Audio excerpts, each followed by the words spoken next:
이 메시지는 제가 해석하기로는 트럼프로 인해서 공존 시대는 가고 힘으로 상대를 강탈하는, 그래서 자주 국방할 수 없으면 자기 경제도 지킬 수 없는 시대가 됐다는 대통령의 절박한 상황인식을 국민들에게 알리는 거라고 제가 어제 얘기했었는데, 김영범 정책실장이 어제 중앙일보와 인터뷰에서 네.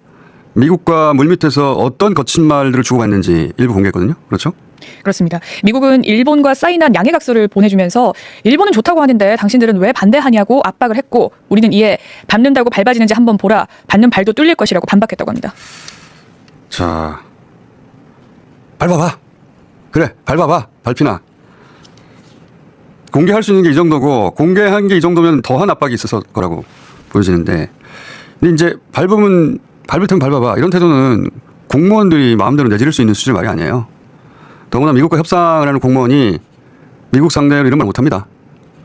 어떤 나라를 상대로 이런 말을 공무원이 마음대로 할 수 없어요. 이건 이재명 대통령이 그렇게 대응 원칙을 준 거예요. 미국의 태도, 언어 전부 대통령한테 실시간 보고했을 텐데, 그때 합리적인 방안이 아니면 절대 물러서지 말라, 나머지 내가 책임진다, 이렇게 확실하게 지침을 줘야 이게 가능한 겁니다. 그래서 포브스지가 며칠 전에 한국의 이런 태도에 대해 보도를 했잖아요. 그렇습니다. 미국 포브스지 29일자 기사에서 한국은 큰 충격을 견뎌낼 수 있는 경제다. 1997년 아시아 금융위기 이후 한국은 가장 먼저 회복한 나라였고, 2008년과 2009년 한국은 리먼 쇼크의 위기를 헤쳐나갔다. 한국은 수비뿐만 아니라 한 방을 날릴 수도 있음을 보여주고 있다고 보도했습니다.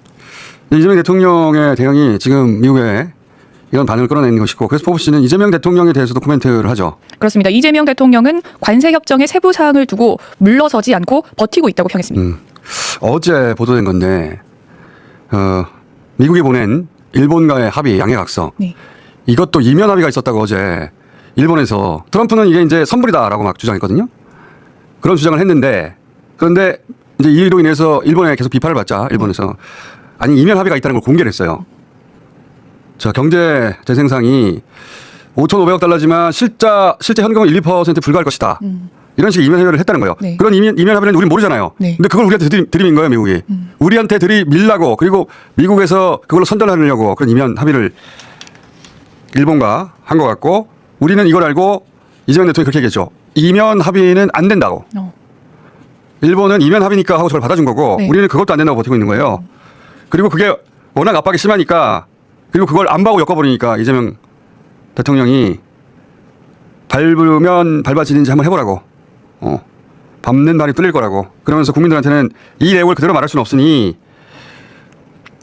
공존의 시대가 저물고 각자 도생의 시대, 이제는 우리 스스로 힘을 키워야